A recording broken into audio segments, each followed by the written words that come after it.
What's going on, guys? It's Cimo. Today I'm bringing you guys another live duel commentary. On the left, we have a Cyber Dragon Orcust deck, which is a variant that I have probably never seen before in my life, so I'm really curious to see how this plays out. And on the right, we have Pendulum Magician. Now, Pendulum Magician is kind of one of the best rogue decks of the format, just because it's very budget. It's a deck that can just hold its own. It's managed to just get one top cut slot at like every YCS for the past few months. It's got a really lot of good things going for it, able to put up multiple negates, it can OTK, and it's kind of just been a very solid investment for anyone who's had the deck ever since it was top tier. So, and then on the Cyber Dragon Orcust side, you know, we've seen Orcust strategies, but I've never seen one incorporating Cyber Dragons, so I'm kind of excited to see what this ends up playing out like. Now, we saw a tuning come down for the Cyber Dragon Orcust player who elected to go first. He went and searched a copy of Quick Draw Synchron, and then milled a copy of Tuning for the resolution of Tuning's effect. Quick Draw Synchron, pretty good, allowing you to do some rank 5 plays, maybe potentially go into Cyber Dragon Nova we could see in the future, allowing you to go to Infinity, so we'll just have to see. We now see him firing down a copy of 1-for-1 discarding Effect Veiler, so this is going to allow him to get any of his level 1 monsters out of his deck, and he's going to go for a Cyber Dragon Hers. So this is, if you were sitting across the table from this, you would probably just have absolutely no idea what's going on right now, but Cyber Dragon Hers is just a very good card.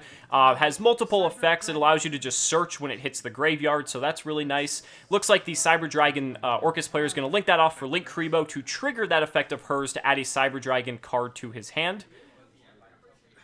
And he's going to add a normal copy of Cyber Dragon. Now, keep in mind, he has not normal summoned yet, so he could potentially, like, tribute off that Cyber Dragon if he has to, but I don't think he's really going to do that. That might just be for the following turn if need be. He's going to special summon Quick Draw Synchron. I'm not sure on the discard because it's out of frame, but it is an effect monster at the very least, so it could have been a Cyber Dragon. And, oh, it's Cyber Rev System coming down, resurrecting the Cyber Dragon. So that was, in fact, a Cyber Dragon that he discarded. Rev System, basically a monster reborn for the Cyber Dragon archetype. He's going to go ahead and make a copy of Nova. Nova's effect is going to detach Cyber Dragon and special summon Cyber Dragon back out. And then he's going to upgrade into Cyber Dragon Infinity.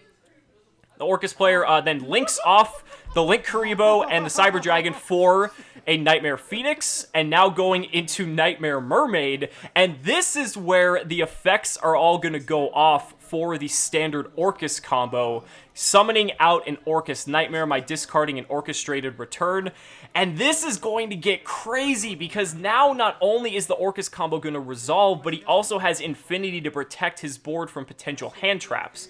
Now, the thing is, going up against Pendulum Magician is not very likely to have hand traps. Usually the deck doesn't play any, they just want to play more combo pieces. But again, if you're playing that, having that sort of protection is pretty cool without needing to go into, you know, anything else first, or not needing, like, Called by the Grave, for instance. So now we're just going to see the traditional Orcust combo plays. He sent the Harp Horror. He's going to banish that for the Symbol Skeleton. Now he's going to link off Galatea and the Skeleton for the Summon Sorceress. Symbol Skeleton is going to banish itself to resummon the Galatea. Summon Sorceress is going to trigger its effect targeting the Galatea. And he's going to go ahead and, or excuse me, he's going to first get the effect to search for Orchestrated Babble, the deck's field spell, and now he's going to use Summon Sorceress, target Galatea to summon the Wonder Wand, or the World Wand, excuse me. So now he's going to link those off into a copy of Rusty Bardich. Bardich's effect is going to send the Phantom Knight's Ancient Cloak to the graveyard and set a copy of any Phantom Knight's spell or trap, which is going to be the Rank Up Magic card, which a lot of us feel should be banned. He's then going to go ahead and banish the Ancient Cloak that he sent to the grave to search the copy of Shade Brigandine out of his deck. This is going to allow him to summon the Shade Brigandine, which is going to go ahead and bring that out to the field. He's going to banish the World Wand to resummon the Harp Horror from his Banish Zone, which is now 2 level 4s that he can overlay into a copy of Time Thief Redoer. And if you haven't seen this before, he's basically going to get to the point where he can resummon that Time Thief Redoer during his opponent's turn, use the Rank Up Magic to upgrade it into Outer Entity Azathoth during his opponent's turn, so his opponent will not be able to use monster effects, and is also facing down a Cyber Dragon Infinity. Wow. That was an absolutely explosive turn from the Cyber Dragon Orcust player. This is so cool. We see the first action from the Pendulum Magician player is a Dragon Shrine, which is immediately going to proc the Rank Up Magic from the Cyber Dragon Orcust player, summoning out Azathoth. And now this is going to be a little bit tricky. Now, Pendulum Magicians can actually use their spell effects in the Pendulum Zone, and there are cards that the deck can still do. They can still Pendulum Summon, but all their monster effects are basically negated at this point, and there's nothing really you can do about that, assuming you can just survive the turn and hope you can maybe do something on the following turn. But with stuff like Rusty Bardich now, you could be able to just generate more advantage on the next turn. He still has to play through an Infinity Negation, so that means he can stop any sort of spell or trap. Oh man, it's gonna be rough for the Pendulum Magician player here. So we see Infinity opting to negate the copy of Master Cerberus that the Pendulum Magician player played in the Pendulum Zone. And that's an interesting call. We see Chronograph Sorcerer coming down as well, using its effect to go ahead and search for a Time Gazer Magician, and that's most likely going to be special summoned out to the field. And it's it's actually going to go into the Pendulum Zone, interestingly enough. And he's going to play a Wisdom Eye Magician to go ahead and use that effect to get any of his other scales that he feels that he needs to help balance out his hand. Again, I'm not really sure how he's going to navigate this board because he has a lot of different things going on here. But he is going to grab a Purple Poison Magician with that Wisdom Eyes Magician's effect. So he does complete the Pendulum Scale. Keep in mind, Summon Sorceress is pointing towards the Pendulum Magician player from the Cyber Dragon Orcust player, meaning he can get a extra monster out of this Pendulum Summon through no other cost of his own. So that's pretty effective. So now we're going to go ahead and see what he can do here. We're going to see a Pendulum Summon for 2. We're going to see a Chronograph Sorcerer as well as a Wisdom Eye Magician. And a normal summon of Dark Worm coming down as well, which is going to allow him to get a copy of... Oh, excuse me. The Dark Worm actually doesn't get the effect because it wasn't special summoned. Otherwise, he'd be able to add the Gate 0 to his hand. So we're going to see an overlay of 2 level 4 monsters, the Dark Worm and the Wisdom Eye, for an Abyss Dweller in defense mode. So that's interesting. That would shut off any further plays from the Orcust deck, potentially. Abyss Dweller, a very strong card at the moment, not only for this deck, but just other graveyard-centric strategies as well. And Chronograph Sorcerer attacking over the Outer Entity Azathoth, and then trying to trigger the Purple Poison Magician in the Pendulum Zone to pop the Cyber Dragon Infinity, but Outer Entity Azathoth will negate that, and the Pendulum player scoops it up, and we're going to go straight into game number 2. Man, what a crazy start to this game, and if you guys like this commentary and enjoy it, be sure to like the video, but also, if you're going to be in the Fort Worth area on April 20th or 21st, I will be doing live stream coverage of the Pro Play Tour event. It's going to be a lot of fun. There's $3,200 in cash up for grabs, so definitely check it out, and I hope to see you guys there. I'll have some info in the description if you're interested in that. But game 2, the Pendulum Magician player is going to start. He's going to start with Foolish Burial for a copy of Dark Worm. Dark Worm is going to special summon itself out from the graveyard, and he's going to go ahead and get a search from that as well. And now the Pendulum player is going to think about his turn. Now the cool thing about Pendulum Magician is that, again, it's able to do a lot. Even we saw under that Azathoth, the deck was still able to do quite a bit just because of the fact that the Pendulum cards also act as spells, so they do have secondary effects. But Pendulums are just able to just amass these insane boards with multiple negations. And we see here a Pendulum Summon for 3 of 2 copies of Gate 0 and a Mist Valley Apex Avian. So that's already 1 negation that's out on the board. He's going to use the 2 copies of Gate 0 to link off into Heavy Metal Foe's Electromite, and now he's going to be able to start generating some advantage here. So he's going to use Electromite's effect to send Wisdom Eye Magician to the extra monster zone, and now he's going to use the effect of Electromite to pop the the Dragon Pit Magician on the right scale to go ahead and draw a card. And I believe he also added back one of those Gate Zeros to his hand, he added back the Wisdom Eye that he sent with the Heavy Metal Foe's Electromite. So now he's going to use Wisdom Eye again to go ahead and search a Black Fang Magician. He's going to put that in his Pendulum Scale. Now he's going to go ahead and normal summon the Wisdom Eye that he added back, overlay that with the Dark Worm that was on the field, and he's going to go ahead and make an Abyss Dweller. And this is the best turn 1 you could possibly... Not the best turn 1, but it's a very solid turn 1 you can have going up against an Orcust strategy. If you can just make Abyss Dweller with maybe some sort of disruption backing that, you're going to be in pretty good shape because the Orcust strategy does fall pretty hard to cards or effects that negate the graveyard or prevent banishing. So we're going to have to see how the Cyber Dragon Orcust player decides to navigate this particular board here. Keep in mind, he does have to play through that Apex Avian first before he can even attempt to, like, go through anything else. So we see a Cyber Dragon come down. The Pendulum player feigning the Chimera Tech Mega Fleet Dragon possibly coming down there. But looks like the Cyber Dragon Orcust player wants to keep that Cyber Dragon on the field for the time being. And now we see a copy of 1-for-1. Now, Apex Avian could negate this, and this would be a pretty hard minus for the Cyber Dragon Orcust player, discarding Symbol Skeleton as cost for 1-for-1. Now, we can't do anything with that card because Abyss Dweller is active on the field. Even if Abyss Dweller were to leave the field at this point, Dweller's effect will last for the remainder of the turn because it is a lingering effect. And that's just what makes Abyss Dweller so strong. Like, having any effect that's a lingering effect is just utterly crazy in this game. We've seen this with cards like Droll and Lockbird. We see it with Artifact Lancia, Max C. You know, these are cards that are just extremely powerful and definitely something that, you know, you really need to take advantage of when they are obviously optimal in the format. So 1-for-1 is going to resolve here. The Cyber Dragon Orcust player frantically digging for what options he possibly has to kind of deal with this particular board. The Mist Valley Apex Avian is probably the most difficult part to deal with, but not only does he have to deal with that, he has to deal with Abyss Dweller and the fact that there's 2 Pendulum Scales ready to Pendulum Summon again on the following turn. And Heavy Metal Foe's Electromite is also something you cannot ignore either. So it's kind of like this puzzle to figure out in the priority of what you want to hit first, depending on how the rest of your hand composition shapes up. So we summon Cyber Dragon Hers off of the effect of 1-for-1. So that's a pretty okay start, but again, we're still going to need a lot more here to be able to deal with this board in any capacity. You see another copy of Cyber Dragon Hers in his hand. Remember, the Cyber Dragon Orcust player has yet to normal summon.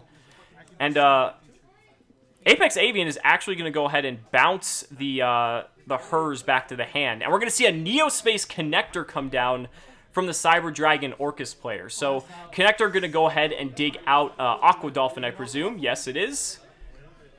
And now Aqua Dolphin's going to be able to rip a card out of the Pendulum Magician player's hand here, potentially. We know that the Apex Avian's in the hand, but we do not know what that last card is. Only 2 cards in hand for the Pendulum Magician player. This also enables some more plays because now he has 3 monsters on his field to be able to work with and do some more combos. We also see a Monster Reborn in hand as well. So he has an extender to be able to keep going here. The Pendulum Magician player reading the effect of Hers. We saw in the first game it was able to go ahead and add. Now we see Aqua Dolphin going and activating its effect. He's discarding a second copy of Hers, revealing a Jackal King as well as an Apex Avian. So the effect is not going to resolve because both of those monsters have higher attack than the Cyber Dragon that is currently on the field. Jackal King having, I believe, 24, and I think Apex Avian, I believe, is on 27. So it's a bit of a misfire, but honestly, it's not too bad. It could have been a lot worse. Now, the Cyber Dragon Orcust player is only down to 1 card in hand, which we know is Monster Reborn. He links off the Aqua Dolphin and the Space Connector for a copy of Underclock Taker. Probably in an attempt to reduce the attack power of the Electromite, perhaps. This would be interesting because he can go ahead and just clear that off. Oh, he's actually going to go ahead and use Cyber Dragon to contact fuse away the Electromite for Mega Fleet.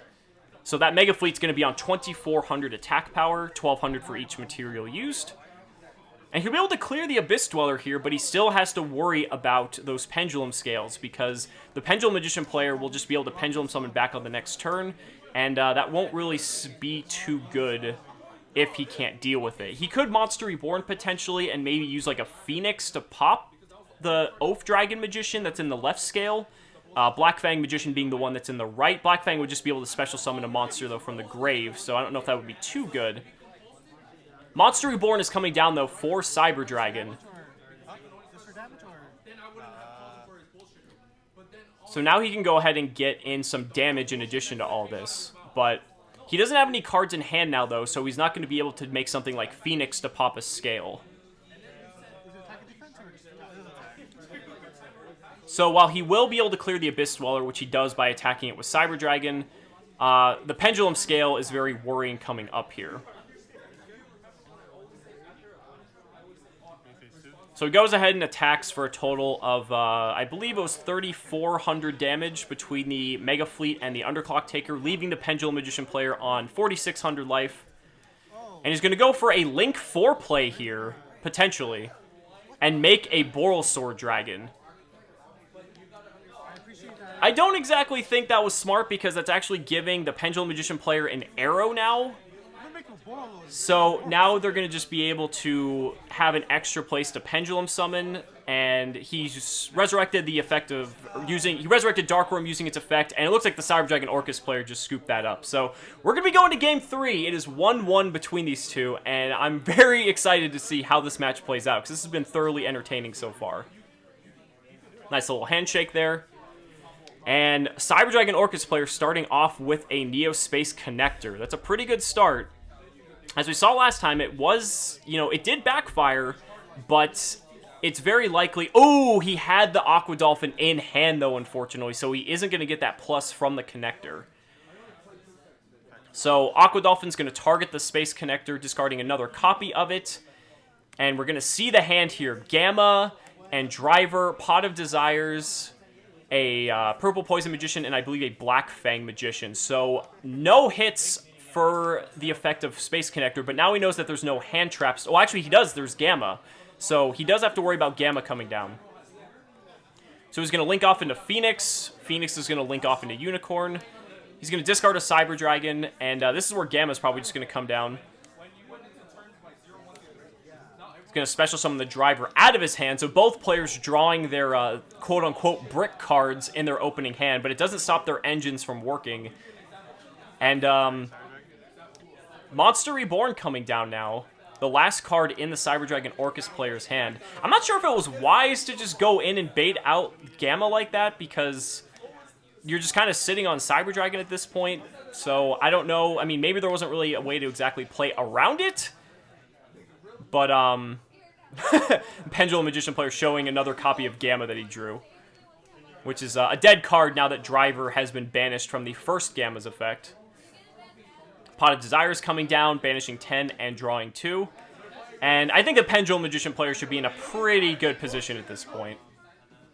We saw he had two Pendulum Scales in his hand, being the Purple Poison and the Black Fang. He's going to get 2 new draws off this Desires. I think he should be pretty okay. So he's going to play the 2 scales that we already knew, Purple Poison and Black Fang. Going to Pendulum Summon a Harmonizing, which he drew off of off of the Desires, actually, because he drew Gamma for turn. Harmonizing is going to special summon a copy of Purple Poison out of the deck. So now he's got some options here. He can do a rank 4 play. He can do a Synchro for 8, since Harmonizing Magician is a tuner. He hasn't made any Link monsters, so Savage Dragon is probably not the best here. You can also make Time Gazers an option to go ahead and get another search, but Electromite also might just be a better option too. That way he can just start popping cards, generating more advantage, opening up some more zones. He has already Pendulum Summoned though, so that's not really too important, but it could be more important for his next turn setup more than anything.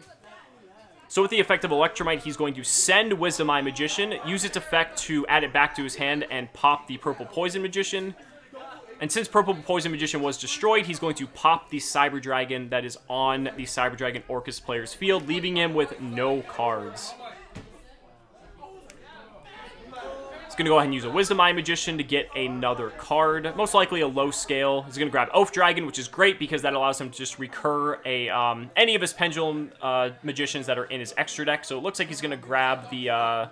looked like he was going for Purple Poison here. I'd probably grab Harmonizing instead, actually. And it looks like he's going for Purple Poison. Okay. Oh, he's just going to normal summon Purple Poison for the damage. So he's going to attack with Electromite and Purple Poison for 3,000 damage total. Not too much, but he's pretty well set up for next turn. He's got Pendulum Scales set. Purple Poison will just pop a card. And in this simplified game state, Purple Poison might just be fine, because then he can just pop whatever card that his opponent plays, presumably. But it just depends. Harmonizing will be a lot more explosive if your board stays how it is, and I think you know, it's kind of just depending on the circumstances. Cyber Dragon Orcust player just setting a monster. You know, in 2019, if you're just setting a monster and nothing else, it's not looking too good for you. So Electromite's going to go ahead and pop the Oaf Dragon Magician. And now he's going to go ahead and draw a card from that effect. He's going to use Wisdom Eye to go ahead and fetch another Pendulum Magician.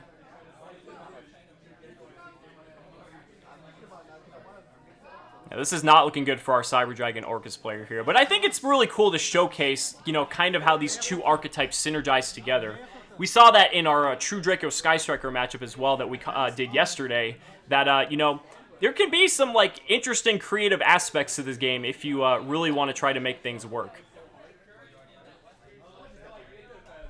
So the Pendulum Magician player is still contemplating on what to get off this Wisdom Eye. Looks like he's going for another Black Fang here. Oh, and so apparently he banished all of his targets with Pot of Desires that he would normally get with Wisdom Eye, so he's forced into another Black Fang Magician. So he's going to go ahead and normal summon a copy of Harmonizing.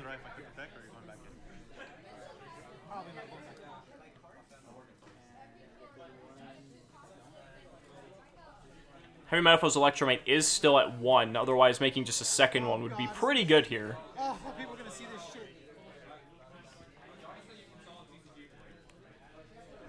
That is very unfortunate that he banished all of those scales with Pot of Desires. That's kind of like one of the drawbacks of the card, but honestly, the amount of times it's going to draw you just really good cards. And in a deck like Pendulum Magician, it's really not going to matter. He's going to fire up a second Pot of Desires, though. We'll see if this gets him there. I mean, again, I still think he's in a pretty safe position just because of the fact that the Cyber Dragon Orcust player just has a set card, but wow, that's that's going deep there for Pot of Desires. But it gives him so many extra cards to work with. So Tornado Dragon coming down here as a rank 4, detaching the Purple Poison and popping his own Black Fang so he can resurrect the copy of Purple Poison that he put there. He's going to put Jackal King in the Pendulum Scale that he just opened up. And it looks like he's going to Pendulum summon Oaf Dragon and Pankratops. I don't think you can summon Gamma, but he's going with 2 copies of Pankratops that were in the hand. His scales are 4 and 8, so summoning 3 directly out of the hand. And depending on what that set card is, which it looks like it was just a Symbol Skeleton, he's going to have more than 8,000 damage, and that is going to be the game. So, guys, thank you so much for watching the video. The Cyber Dragon Orcust player is going to concede, and we'll see you next time.